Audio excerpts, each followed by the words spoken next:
And now, time for a confetti surprise. Hit it!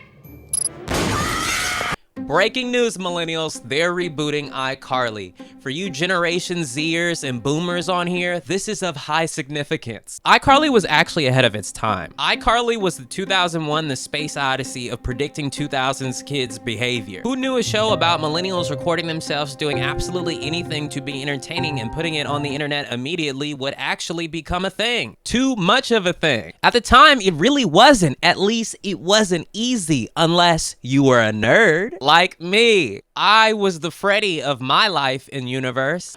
No, this is wrong. I am a computer expert. I know so much. I'm William Haynes. Welcome back to whatever this is.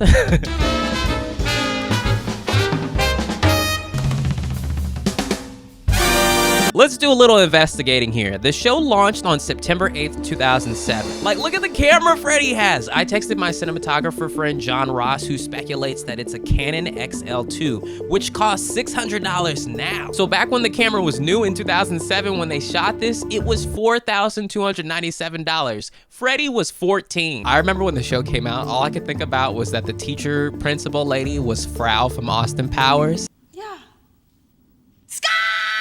Send in the clown! Love that lady. What they were doing on the show became so much of a thing that the show stopped being ahead of its time and was right on time, and now in the future, we've passed it up. Oh my God, you lost a tooth! See what you get for eating vegetables?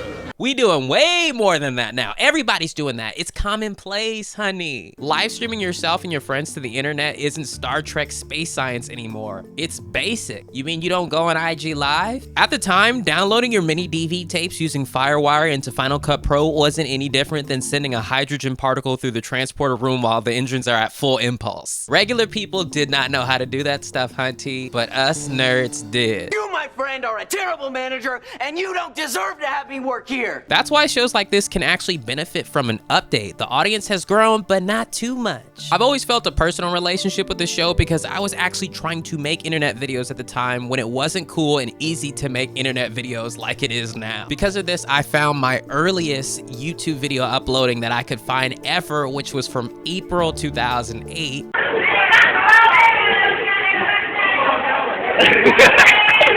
My question is, who recorded this? Everybody used to wear such baggy clothes. I don't know why. Or for better comparison, my first speaking video from around that same time. This is what it was like making your own videos with technology at the time, compared to how iCarly was supposed to look. It was a creed written into the founding documents that determined the destiny of a nation. The show was a fantasy, completely unrealistic, and that's why we loved it. If my nostalgic opinion isn't enough for you, let's talk about the objective facts. The show ran on for 6 seasons, which was ridiculous for a kid's show even to this day. Drake and Josh, its spiritual predecessor, only had 4 seasons, and we loved that show too.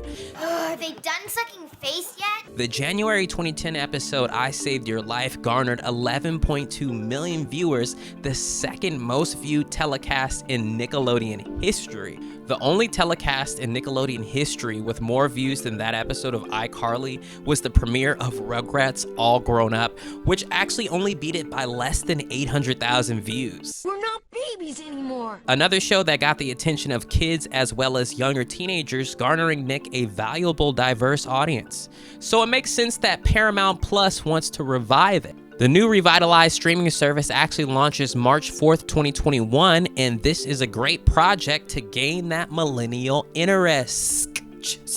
You know, millennials, they write the BuzzFeed articles and stuff. I can see them do a similar thing with the demographics with millennials and Gen Z. If done right, they tried to do shows like Raven 2 and Boy Meets World 2, but they aren't targeting the shows with the audience that grew up with it. They're just making something else entirely with the same characters. Putting the show on a streaming service could be incredibly experimental. Actually, I guarantee you it will be. Apparently, they want to go in a more adult route for the show. Okay, yeah, I like it. Like, will there be episodes where like iCarly went on a Tinder date with a dude and catches feelings for him and finds out he's homeless? Or an episode where Spencer is in love with a girl because she knows how to juggle balls real well? Oh wait, that was in the original series. I broke up with Connie. Found out she was juggling for other guys. It's later clarified that Connie was once again juggling literal balls. And let's be honest, the show already brilliantly placed mature-ish humor. Y'all remember the British hobknocker guy? I swear, you're all just a bunch of hobknockers. Hobknockers? Or my personal favorite, the broken couch endeavor. I'd pay you for it. I'd rather go on a date with you. You say we move this party to the couch. The couch is broken. Carly was such a great character because she was almost always lawful good on that scale that people use when they're talking about characters. She's the kind of character that always wanted to do the right thing to a fault. So if they want a show with some adult vibes, you know what they need?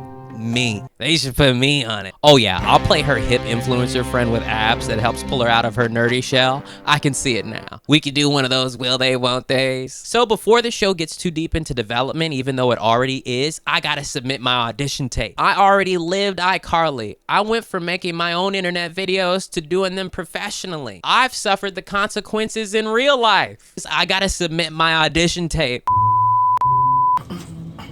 Hi. I'm William Haynes. And hello, iCarly producers and casting directors for Paramount Plus.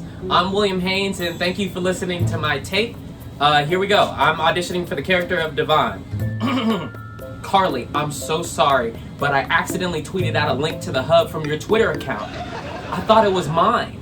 Spencer, you gotta stop calling me when I'm at work. You're like 50 years old. She can juggle how many? Why would you log in on my phone?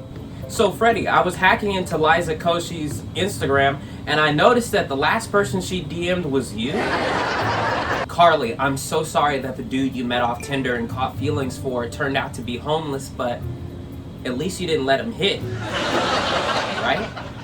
At this point, it isn't clear or seems like Jeanette McCurdy won't be surprising her role as Sam, which anyone can understand. She went on to continue playing the character in the spin-off show Sam and Cat. As a person who grew up as a kid making videos on the internet, and most people know me for being that kid rather than the adult I am, understand where she's coming from. She might not be down for another round of the random dancing segment, but I am. You see, I'm at a point in my career where I'll take any job that pays the bare legal minimum and is recorded on HD cameras. Like, oh, it'll boost my IMDb score? Yeah, I'll be on that. And I'll never ask for more money, I promise. I'll do it for the smallest amount. Whatever the least paid cast member gets, I'll take $10 less than him and I'll never complain. Like, let's get my agent in on this. I think I'm what this show needs.